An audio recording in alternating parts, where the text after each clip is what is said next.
भैया के मन में आपके लिए कितना स्नेह है, और ये आप भी जानती हैं कि आप इस संसार में नहीं हैं। ये सुनते ही भैया पल भर में अपने प्राण त्याग देंगे। जानते हो, किंतु आज उन्होंने मेरे साथ जो इतना बड़ा छल कपट किया है, उससे मैं अपना संभल खो बैठी। और आवेश में न जाने मैंने उन्हें क्या क्या कह दिया। लक्ष्मण, मेरी ओर से उनसे क्षमा मांग लेना और मेरा अंतिम संदेश दे देना कि मैं स्वप्न में भी रघुकुल की मर्यादा को कलंकित नहीं होने दूंगी। भाभी, भाभी, आपसे मुझे सदा ही पुत्र जैसा स्नेह मिला है। आपके चरणों को छूकर मैं हर दिन प्रातः आपसे आशीर्वाद लिया करता था।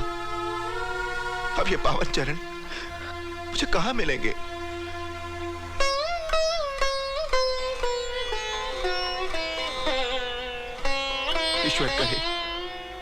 ईश्वर करे इन चरणों में ये मेरा अंतिम प्रणाम न हो।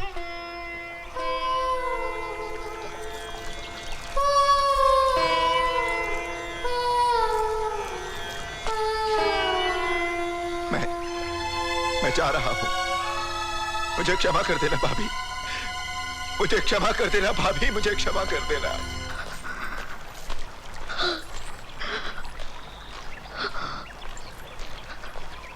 लक्ष्मण, मेरा एक छोटा सा निवेदन है। आज्ञा दीजिए। लक्ष्मण, कुलदीपक के जन्म के अवसर पर महल के दास दासियों को न जाने क्या क्या उपहार देने के लिए सोचा था मैंने, परंतु अब उस अवसर पर जाने कहां रहूंगी मैं। अब मेरे पास इन आभूषणों के अतिरिक्त कुछ भी नहीं।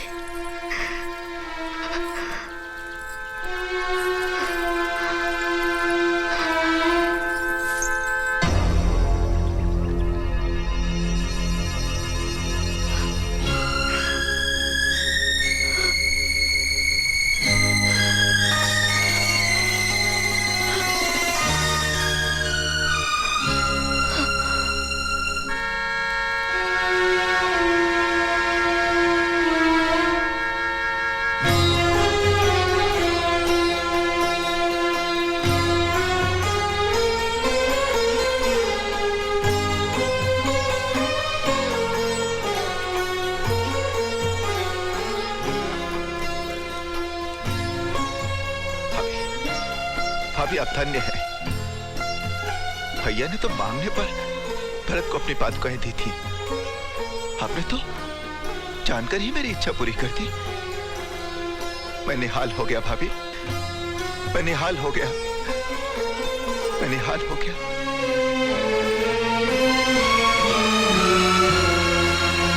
अपनी पुत्री को दुखी मत करो। पुत्री, तेरा दुख देखकर मेरा तन मन अपने वश में न रहा। किंतु पुत्री, मैंने तुझे कहां दुख दिया है? माँ, मैं नरक से भी बड़ी यातनाएं सह सकती हूँ, किंतु मेरे प्रभु को तनिक भी कष्ट हो ये नहीं सह सकती। राम, अपनी गर्भवती पत्नी को वन में भिजवाने वाला राम कठोर है, निर्दयी है, फिर भी तू उसके लिए मेरे प्रभु, मेरे राम कह के रोती है। पुत्री हो तुम्हारी, जो जी में आए कह लो, किंतु मेरे प्रभु श्री राम को दोष दोगी ये नहीं सह सकती। राम से तेरा विवाह हुआ, किंतु उसने तुझे क्या दिया? 14 वर्ष का वनवास, विरह वेदना, अग्नि परीक्षा, और अब जब महलों का सुख भोगने का समय आया तो फिर वनवास दे दिया। क्या कहूँ ऐसे राम को? नहीं माँ, नहीं, राम के नाम से मेरी सांसों की डोर बंधी है, उनके लिए ऐसा मत कहो, ऐसा मत कहो। सीता, जाने दो माँ, अब मैं कुछ नहीं कहूंगी, तुम भी कुछ नहीं सुनोगे। अच्छी बात है, किंतु पुत्री, इस दशा में तू वन्य जीवन के कष्ट नहीं सह पाएगी। चल, मेरे साथ चल। माँ की ममता, माँ के आंचल के छाव और माँ की गोद से बड़ा सुख संसार में कहीं भी नहीं मिल सकता। फिर भी अभी मैं तुम्हारे साथ नहीं चल सकती माँ। क्यों पुत्री? माथे पर कलंक का टीका लेकर कैसे चलूं माँ?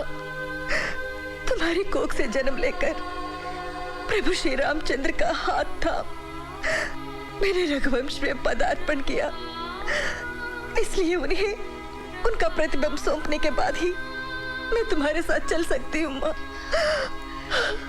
पुत्री को जन्म देने पर यही कष्ट होता है। माँ हूं ना, इसलिए रो रही हूं। अब तेरे भाग्य में जैसा लिखा है वैसा ही तो भोगना होगा। माँ,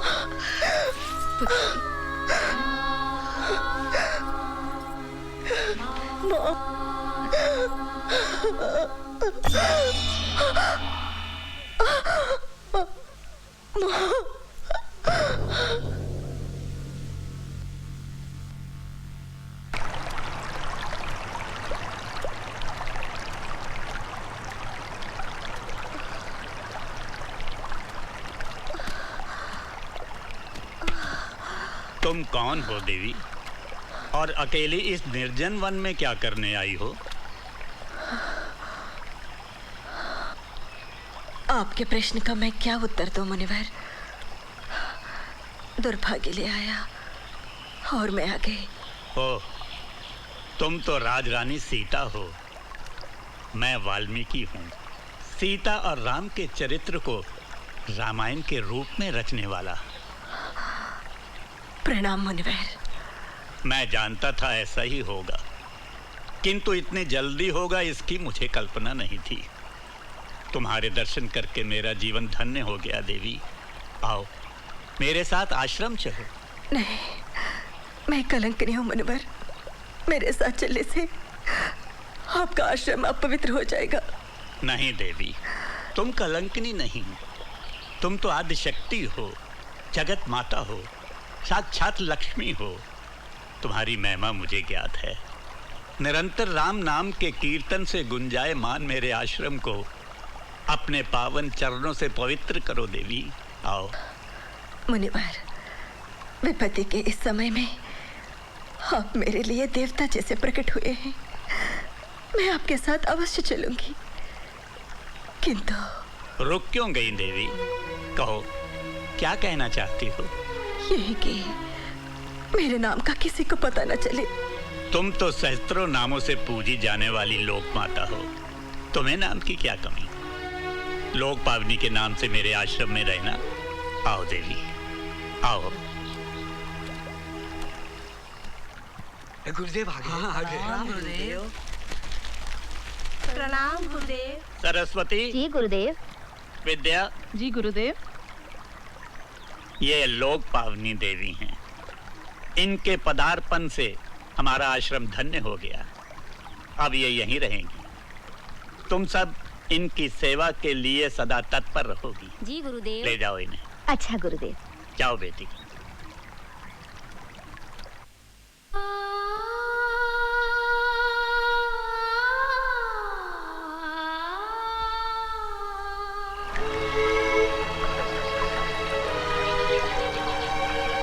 गुरुदेव गुरुदेव, लोक पावनी देवी ने 2 शिशुओं को जन्म दिया है। अच्छा, मन आनंदित हो गया। प्रणाम। पधारिए गुरुदेव। देखिए ना गुरुदेव, दोनों ही देव कुमारों जैसे लगते हैं। गुरुदेव, आप इनका नामकरण कर दीजिए। पुत्री, इनका नामकरण तो विधाता बहुत पहले कर चुके हैं। तुम्हारे छोटे पुत्र का नाम है लव और बड़े का कुश। लव और कुश? हाँ पुत्री, लव और कुश दोनों ही अपने पिता की भांति परम वीर और कल्याणकारी होंगे। एक नहीं, 2 नहीं, पूरे 10 वर्ष बीत गए जिस दिन से लक्ष्मण सीता को वन में छोड़कर आया है। उस दिन से आज तक मेरे राम के मुख पर मुस्कान नहीं आई। कितना सुंदर उपहास है। प्रजा की इच्छा पूर्ति और उसके सुख के लिए भैया ने भाभी का त्याग किया, किंतु परिणाम क्या हुआ? प्रजा पर दुखों के पहाड़ टूट पड़े और भैया का एक एक पल भाभी की स्मृति में बीतता है। अब तो ऐसा लगने लगा है। बहुत अच्छा गाने लगे हो तुम दोनों, मन आनंदित हो गया है। सब आपकी शिक्षा और आशीर्वाद का फल है गुरुदेव।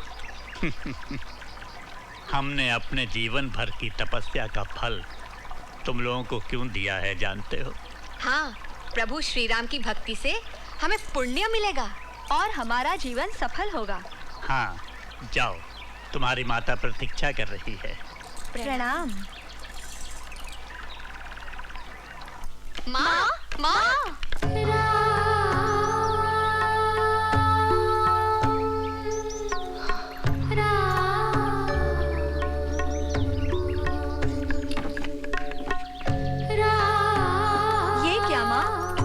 अच्छा नहीं गाया? हमसे कुछ अपराध हुआ है माँ।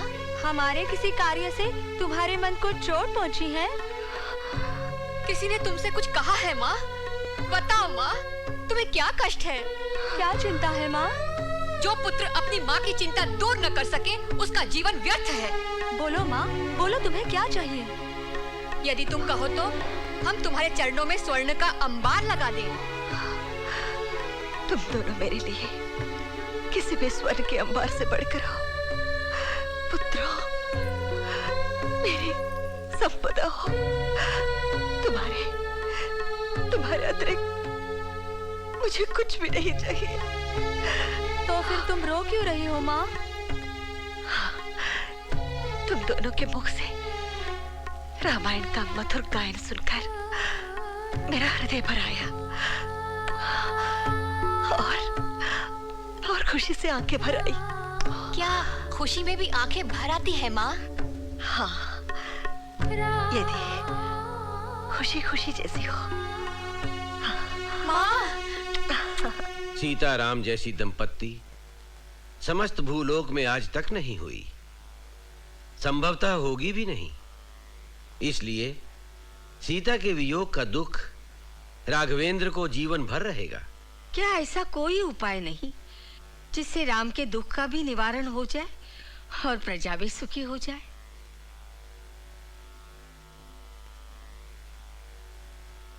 एक उपाय है। कौन सा मुनिवर? अश्वमेध यज्ञ। इससे राघवेंद्र का दुख तो दूर होगा ही, उन्हें यश भी प्राप्त होगा और प्रजा के सिर पर मंडराते संकट के बादल भी छट जाएंगे। किंतु गुरुवर, क्या भैया इसके लिए तैयार होंगे? अवश्य होंगे। श्री राम की प्रजा बहुत दुखी है। मेरी प्रजा दुखी हो गई? हाँ राघव, और ऐसे अवसर पर प्रजा की सुख शांति के लिए हमारे पूर्वजों ने अश्वमेध यज्ञ की परंपरा डाली है। नहीं माँ, मेरी तुलना उनसे मत करो। वे पुण्य आत्मा थे, महान थे। मैं पुण्य आत्मा नहीं, मैं पापी हूँ। यज्ञ का अनुष्ठान मेरे लिए साध्य नहीं है। भैया, आप अजेय हैं। बुद्धि, शौर्य, शक्ति, किसी भी बात की आप में कमी नहीं। और फिर आपके तीनों भाई आपके साथ हैं जो हर प्रकार से समर्थ हैं। फिर यह यज्ञ साध्य क्यों नहीं है? तुम नहीं समझोगे लक्ष्मण, बिना पत्नी के मुझे यज्ञ करने का कोई अधिकार नहीं है। तुम्हारे लिए पत्नियों की क्या कमी है भैया? तुमसे विवाह करने के लिए अनगिनत राजकुमारियां पड़ी हैं। शांता दीदी, अपने भैया को भली भांति जानते हुए भी आज तुमने इतनी बड़ी बात कह दी। बुरा ना मानना भैया, यदि तुम यज्ञ नहीं करोगे तो प्रजा के दुख कैसे दूर होंगे?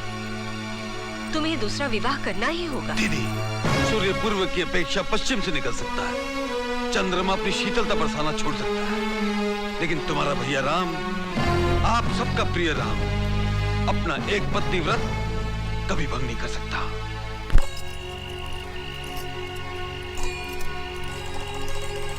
मैं नहीं पूछूंगा, तुम पूछो। नहीं नहीं, तू पूछ। तुम पूछो ना। नहीं, तू पूछ। तुम पूछो। नहीं, तू पूछ, तू पूछ। तुम पूछो। नहीं, तू पूछ। तुम पूछो। नहीं, तू पूछ। कितनी रात हो गई, सोए क्यों नहीं? नींद नहीं आ रही है क्या?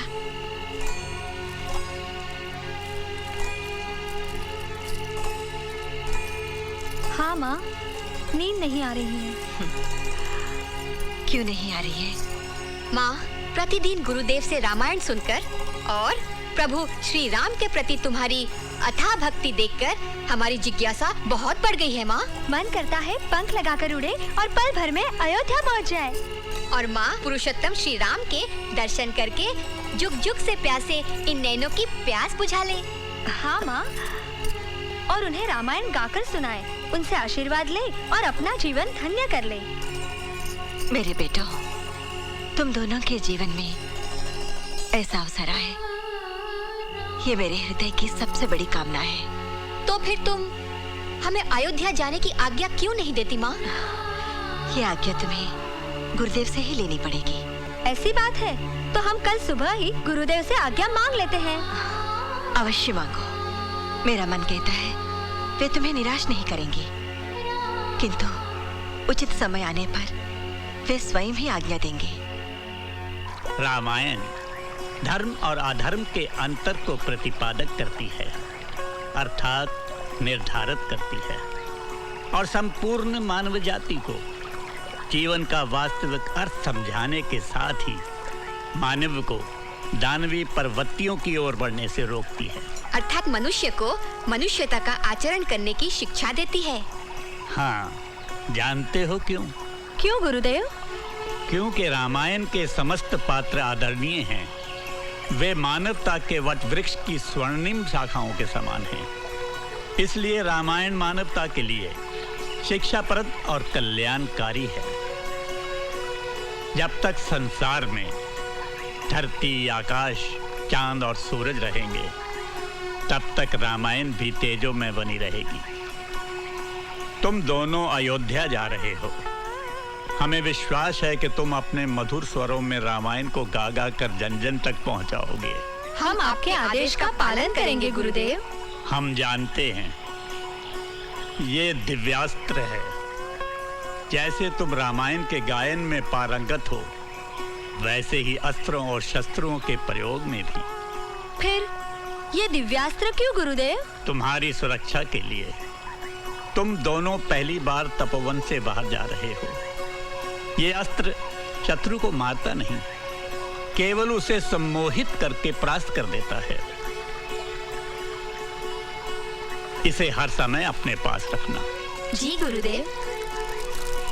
और हाँ पुत्रों, एक बात स्मरण रखना, इस अस्त्र का प्रयोग कमजोर और साधारण मनुष्यों पर नहीं करना। और हाँ, यदि वीरों से सामना हो जाए और बहुत ही अनिवार्य लगे, तो इसका प्रयोग करने से नहीं चूकना। हम अवश्य ही आपकी आज्ञा का पालन करेंगे गुरुदेव। माँ, गुरुदेव ने अयोध्या जाने का आदेश दे दिया है। क्यों तुम प्रसन्न नहीं हो? क्या तुम्हें हमारा वहाँ जाना पसंद नहीं है? पसंद नहीं, ये बात नहीं है पुत्र। फिर तुम इस प्रकार उदास और चिंतित क्यों हो? केवल इसलिए कि तुम लोग सार्वजनिक गायकों की तरह वहाँ जा रही हो, रघुकुल के विशेष निमंत्रण पर नहीं। तो क्या हुआ? हम तुम जैसी वीर माता के पुत्र हैं, हमें भय किस बात का?